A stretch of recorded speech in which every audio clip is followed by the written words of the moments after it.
this video, we will be discussing some advanced tips and tricks for the speaking task. The fifth point is pronunciation. Pronunciation is an area where most of the candidates focus less. But remember that it has an equal weightage for getting good bands. Sixth point is to have a clear and upper class diction. Your vocabulary and lexical resource is something that makes you different from other candidates and is integral in getting good marks in IELTS exam.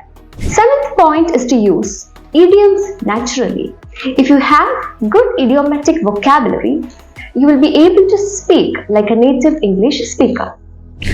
Eighth point is to show awareness of style and collocations in English language. Using the wrong combination of words will create a negative impression.